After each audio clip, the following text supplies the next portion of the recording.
Olá, você que está no conforto do seu lar, nos assistindo nessa manhã, nessa oportunidade. Eu trago uma palavra do apóstolo Pedro, e a palavra é: gerados de novo para uma viva esperança. Eu sou Carlos Gasparotto e tenho o prazer de estar sempre proclamando a palavra de Deus. A alegria do meu coração está compartilhando com você esse texto, essa experiência do apóstolo Pedro, as recomendações de Pedro para o seu povo. Um dos temas que encontramos na primeira epístola de Pedro, sua primeira carta, é que por meio da expiação de Cristo, os discípulos podem suportar com fé o sofrimento e a perseguição. O tempo da igreja começou com a ressurreição de Jesus, quando ele enviou seus discípulos para pregarem o evangelho em todo o mundo. Cada capítulo de 1 Pedro fala sobre provações ou sofrimentos. E Pedro ensinou que suportar provações com paciência é uma qualidade mais preciosa que o ouro, e ajudaria os fiéis a ganhar a salvação das suas almas. 1 Pedro 1, 7 e 9. Pedro também lembrou os santos de sua identidade como geração eleita, sacerdócio real, nação santa e povo adquirido com o precioso sangue de Jesus. 1 Pedro 2, versículo 9. Então, ao estudar o conselho que Pedro deu nessa epístola, na sua primeira carta, os cristãos vão sentir esperança e receber incentivo e força que podem ajudá-los com os desafios que enfrentaram e enfrentam nesse mundo. Queridos, Pedro nos deixou essa carta preciosa que nos incentiva a ter esperança no Senhor, por mais difíceis que sejam os tempos em que vivemos. Ao longo dos séculos, a igreja tem passado por várias provações, e no entanto o nosso inimigo nunca foi capaz de destruí-la. A igreja de hoje se encontra diante de um fogo ardente e devemos estar preparados para o que vier. Mas quaisquer que sejam as provações que sobrevirão, Pedro continua dizendo a cada um de nós: tenham esperança, pois a glória está próxima. Veja esse texto, sobre o qual iremos meditar nessa oportunidade, na primeira carta de Pedro, capítulo 1, os versículos 3 e 4. Bendito seja o Deus e Pai de nosso Senhor Jesus Cristo, que segundo a sua grande misericórdia, nos gerou de novo para uma viva esperança, pela ressurreição de Jesus Cristo dentre os mortos, para uma herança imperecível, incontaminável, que não se deteriora, guardada nos céus para vós. É sobre esse texto que eu quero meditar. Antes de se tornar um dos 12 discípulos de Cristo, Pedro era chamado de Simão e era pescador. Esse nome Simão é um nome hebraico, né? Ele nasceu em Betsaida e morava em Cafarnaum, a mesma cidade que Jesus foi morar depois de sair de Nazaré, onde fora criado. Pedro era filho de João ou de Jonas, e tinha por irmão o também apóstolo André. Então Pedro e André eram irmãos. Eles eram pescadores e tinham sua própria frota de barcos, em sociedade com Tiago, João e o pai deles, Zebedeu. Então eles trabalhavam em conjunto, esses 5, né? Os pais de Tiago e João, o pai de Tiago e João, que era Zebedeu, e os 2 irmãos, junto com Pedro e André. Segundo o relato de Lucas 5, de 1 a 11, no episódio conhecido como pesca milagrosa, Pedro teria conhecido Jesus. Foi ali que ele conheceu Jesus, né? Quando este lhe pediu que utilizasse uma dos seus barcos de forma a poder pregar a uma multidão que queria ouvi-lo. Pedro, que estava lavando as redes com Tiago e João, com seus sócios, né, os filhos de Zebedeu, também chamados de filhos do trovão, concedeu-lhe o lugar do barco, deu um lugar para Jesus pregar no barco ali naquela praia, que foi afastado um pouco da margem. No final da pregação, Jesus disse a Simão Pedro que fosse pescar de novo com as redes em águas mais profundas. Pedro então disse-lhe que tentaram em vão pescar durante toda a noite e nada conseguiram pegar. Mas em atenção ao pedido de Jesus, Pedro voltou à pesca de novo. O resultado, como sabemos, foi uma pescaria de tal maneira que as redes iam se arrebentando, né? Sendo necessária a ajuda do barco dos seus dois sócios, né? Que também quase se afundava puxando os peixes, tantos peixes que pegaram. Pedro ficou tão encantado, tão admirado, né, com aquela pescaria milagrosa, que numa atitude de humildade e espanto, ele se prostrou diante de Jesus e disse para que Jesus se afastasse dele, já que ele era um pecador. Jesus então encorajou a Pedro a segui-lo, a se tornar um dos seus discípulos, dizendo que o tornaria um pescador de homens. E Pedro era casado e tinha uma sogra que ficou doente, e essa sogra foi curada por Jesus. Embora fosse certo que Pedro tivesse vários filhos, ele se tornou posteriormente, na sua maturidade, conselheiro e pai espiritual de João Marcos, que posteriormente escreveu o Evangelho de Marcos. Então Pedro foi uma espécie de tutor para Marcos. Tudo que Marcos fazia, ele perguntava para Pedro. Eles eram muito próximos. E após deixar a pesca, né, no seu ministério, Pedro trabalhou muito em conjunto com João Marcos. Os católicos consideram o apóstolo Pedro o seu primeiro papa. Na verdade, a estrutura do cristianismo no primeiro século era muito diferente da atual. Eles viviam perseguidos pelo Império Romano, seus cultos eram nas casas, cultos informais, eram nos cemitérios, nos montes, pois nem templo eles possuíam. As igrejas eram dirigidas por presbíteros, e a partir de fins do século I e início do segundo, começaram a surgir líderes regionais que passaram a ser chamados de os pais da igreja. Entre eles se destacam Clemente de Roma, foi discípulo do apóstolo Paulo, Inácio de Antioquia, Policarpo de Esmirna e Orígenes de Alexandria, Irineu de Lyon e Justino Mártir, que tinha esse nome porque foi martirizado em Roma. As notícias de que Pedro viveu e morreu em Roma são extra-bíblicas e não são muito confiáveis. Mas essa primeira carta, Pedro a endereça aos cristãos que estão espalhados nas províncias romanas do Ponto, da Galácia, da Capadócia, da Ásia e da Bitínia.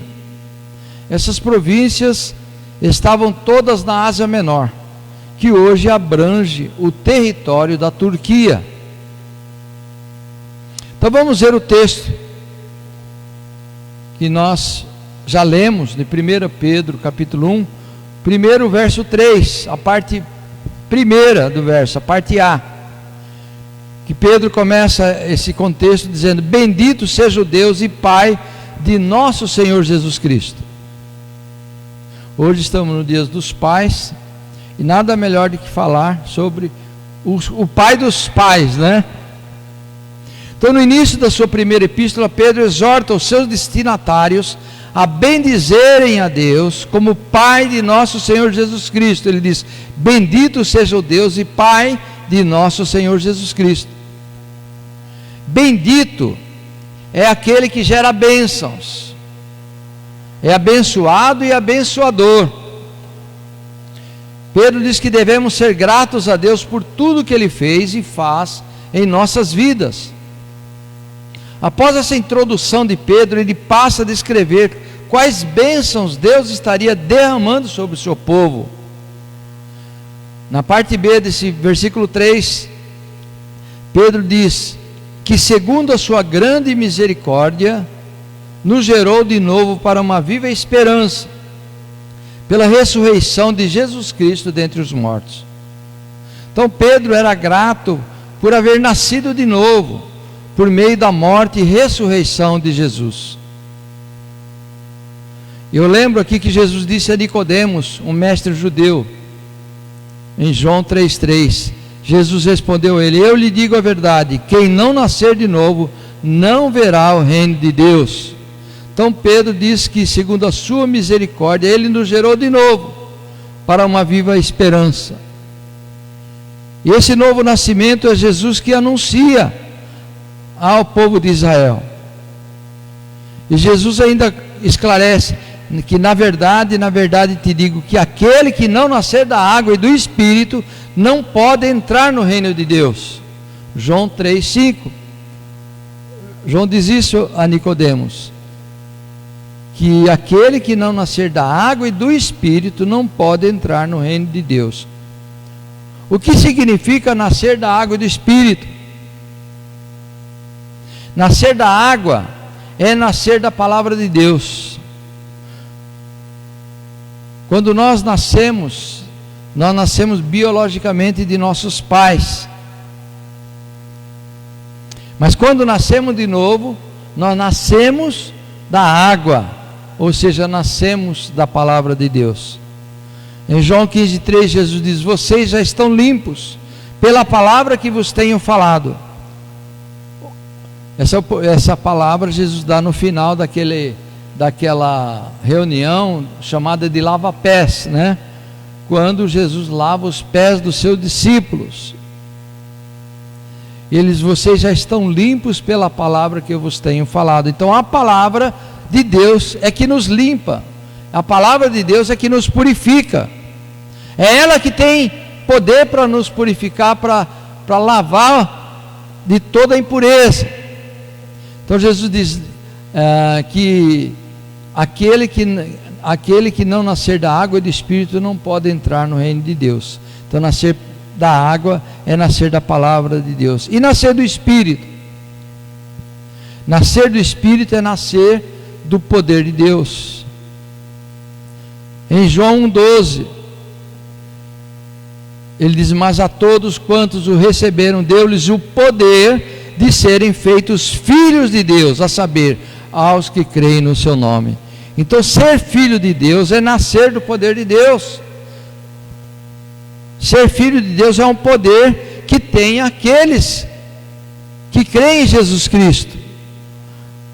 E crer em Jesus Cristo é nascer da água, que é a palavra, e nascer do Espírito, que é o poder de Deus para salvar. Aqueles que são feitos filhos de Deus, o são pelo poder de Deus por meio da ressurreição de Cristo, que é o meio de entrar no reino de Deus. Pedro diz que essa salvação se opera não pela bondade do homem, mas pela misericórdia de Deus. Misericórdia significa miséria do coração, ou seja, significa ter um coração pobre, né? Um coração amável, um coração bondoso. Então não é pela bondade do homem que ele nasce de novo, mas é pela misericórdia de Deus. E na parte B desse versículo 3, Pedro diz que segundo a sua grande misericórdia nos gerou de novo. Então somos gerados pela misericórdia de Deus e não pelas nossas obras. É pela misericórdia de Deus que somos gerados filhos espirituais. Misericórdia, amados, é não recebermos o que merecemos: punição, condenação pelo pecado e inferno. Quando Deus nos livra disso, Ele está exercendo a sua misericórdia. Misericórdia é não recebermos aquilo que merecemos, e como pecadores nós merecíamos isso, condenação. misericórdia é ao contrário de graça. Se misericórdia é não recebermos o que merecemos, graça é recebermos o que não merecemos. É o contrário, é recebermos o que não merecemos. Graça é receber perdão, salvação e o reino dos céus. Então essa é a diferença de misericórdia e graça. O novo nascimento, Pedro diz que tem um objetivo, é para uma viva esperança. Na parte C desse versículo 3 ele diz: para uma viva esperança pela ressurreição de Jesus Cristo dentre os mortos. Enquanto estávamos mortos no nosso pecado, não tínhamos nenhuma esperança. E Paulo sintetiza isso em Efésios 2,12, quando ele diz assim: que naquele tempo estáveis sem Cristo, separados da comunidade de Israel e estranhos aos concertos da promessa, não tendo esperança e sem Deus no mundo. Era assim que andavam os gentios, sem nenhuma esperança, sem Deus. Estar mortos em nosso pecado é aquele pecado herdado de nossos primeiros pais, o pecado original de Adão, transmitido a toda a raça. Quando o nosso primeiro pai desobedeceu a Deus e rompeu a sua comunhão com Ele, a partir daquele momento o homem se tornou uma marca imprestável. Esse pecado original é uma marca no homem, é uma marca que atravessou os séculos, os milênios, porque Adão rompe a comunhão com Deus e se torna pai de uma geração pecaminosa, se torna cabeça de uma geração que vive em pecado. Então, assim como o pecado entrou no mundo por um desobediente que foi Adão, a salvação também entrou no mundo, porque Deus não queria que o homem continuasse perdido. A salvação entrou pelo último Adão, homem obediente, que é Cristo. Enquanto que Adão é cabeça de uma geração pecaminosa, Cristo é cabeça de uma geração de justos, porque Ele justifica aqueles que nele creem. Enquanto que Adão é a porta larga pela qual muitos entram, pelo nascimento biológico, Jesus é a porta estreita pela qual poucos entram, pelo novo nascimento. Portas, na Bíblia, significa nascimento, porta de entrada para o céu, para o inferno, para a vida, né? Então Adão é a porta larga pela qual muitos entram, conforme mesmo Jesus ensinou pelo nascimento biológico. Basta nascer para estar na porta larga da perdição. Se o homem não fizer nada, ele continua perdido. Por isso que ele precisa sair da porta larga e entrar na porta estreita, crendo em Jesus Cristo e se tornando justo, filho de Deus, pelo novo nascimento. E Pedro diz que estes entram para uma viva esperança, pela ressurreição de Cristo dentre os mortos. Você lembra daquele versículo que diz que Jesus levou cativo o cativeiro? Né? É como pegar um enquadrado, né, de aves, né, uma gaiola grande cheia de aves, e levar, né, junto. Esse sentido que tem esse levar cativo o cativeiro. Quando Cristo subiu, Ele levou o pecado embora, né, e nos deu liberdade. Por isso que Ele disse: se o Filho vos libertar, verdadeiramente sereis livres. Quando Ele leva cativo o cativeiro e nos dá uma viva esperança por sua ressurreição. Quando estávamos mortos pelo pecado herdado de nosso pai Adão, não tínhamos nenhuma esperança, estávamos tristes nesse mundo, tudo era negro. Mas quando Cristo ressuscitou, nos trouxe uma viva esperança, ou seja, trouxe a alegria de pertencermos a Deus. Pedro descreve a qualidade da herança que possuem aqueles que são herdeiros do reino dos céus. No versículo 4 ele diz: para uma herança imperecível, incontaminável, que não se deteriora, guardada nos céus para vós. Então essa é a qualidade da herança que possuem aqueles que são herdeiros. Quem é herdeiro tem uma herança. E Pedro descreve essa herança como imperecível, incontaminável e que não se deteriora com o tempo, guardada nos céus para vós. Em primeiro lugar, essa herança é imperecível, ou seja, ela não se perde, ela não perece, porque vai durar para sempre. Jesus nos advertiu a respeito da volatilidade dos bens terrenos, da impossibilidade de retermos os bens desta terra e da durabilidade de um tesouro nos céus. Em Mateus 6, 19 a 20 ele diz: não ajunteis tesouros na terra, onde a traça e a ferrugem tudo consomem, e onde os ladrões minam e roubam. Mas ajuntai tesouros nos céus, onde nem a praga nem a ferrugem consomem, e onde os ladrões não minam nem roubam. É por isso que é frustrante o homem viver à base de acumulação de bens. Ora, não é pecado, não é condenável as pessoas trabalharem, se sustentarem, né? Não é pecado construir uma casa, ter um veículo. O problema é colocar o coração nessas coisas.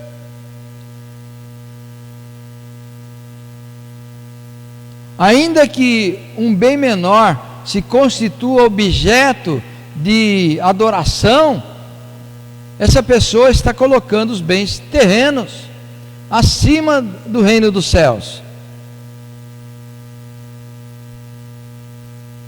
Por quê? Porque ele não vai levar nada deste mundo, né?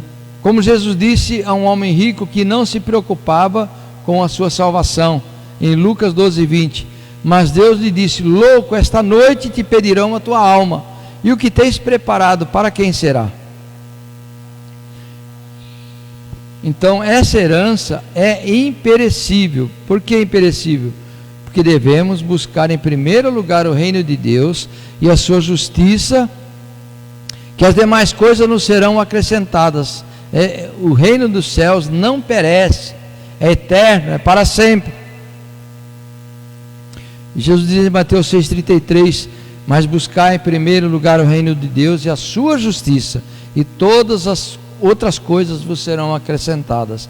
Tem gente que é miserável, né, avarento, quer reter as coisas desse mundo e troca os bens desse mundo, troca os bens eternos por bens terrenos. E Jesus diz que quando escolhemos os bens do reino dos céus, todas as coisas que nós renunciamos, elas retornam de nós para nós novamente. Por quê? Porque o reino dos céus é muito mais rico do que os reinos terrenos. Então Pedro diz que o reino dos céus não perece, é eterno. Em segundo lugar, Pedro diz que essa herança é incontaminável, imperecível e incontaminável. Por incontaminável, entenda-se pura, herança pura e imaculada, né? Não se contamina. Contaminação é o contato por meio do qual naturezas diversas se misturam ao longo de um processo de reações mútuas. Isso é contaminação. O que é puro se contamina com aquilo que é impuro. Então há uma reação mútua, descaracterizando aquilo que era puro e se torna impuro. Mas a herança que temos na terra, né? A herança que temos na terra se contamina, mas não a herança dos céus, não é incontaminável. Aqui na terra, irmãos disputam herança recebidas dos pais e a contaminam pelo ódio, pela dissensão, pela divisão familiar. Mas a herança dos céus é incontaminável por quaisquer disputas, porque ela é pura e imaculada. A herança dos céus não precisa ser dividida rapidamente, pois ela não se deteriora pelo tempo. A herança dos céus não há ciúmes. Paulo descreve em 1 Coríntios 13, 2 Coríntios 13, que o amor não é ciumento. Os bens terrenos são passageiros, mas a herança dos céus é eterna, ela dura para sempre. Finalmente Pedro diz que essa herança está guardada nos céus para vós. Essa herança que é eterna, né? Que é imperecível e incontaminável, ela está reservada para aqueles que são de Cristo, está guardada para nós nos céus. Em Mateus 5,3, na parábola das bem-aventuranças, ele diz: bem-aventurados os pobres de espírito, porque deles é o reino dos céus. Os pobres de espírito são aqueles que não se consideram sábios aos seus próprios olhos. Os pobres de espírito são aqueles que querem estar aprendendo com a palavra de Deus. São aqueles que se fazem como um menino para aprender.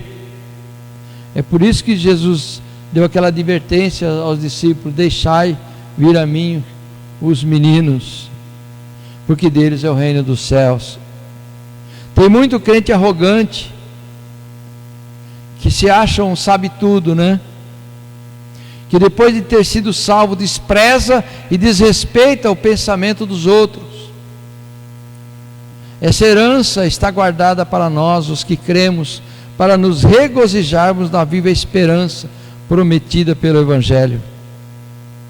Por isso, queridos, sigamos a orientação do apóstolo Pedro, bendizendo e adorando a Deus, que nos proporcionou tão grande salvação. Que essa palavra sirva para você que está me vendo nessa oportunidade, para crer, para também receber essa palavra, para nascer de novo e ter essa viva esperança do reino dos céus. Amém? Amém. Que Deus te abençoe, querido.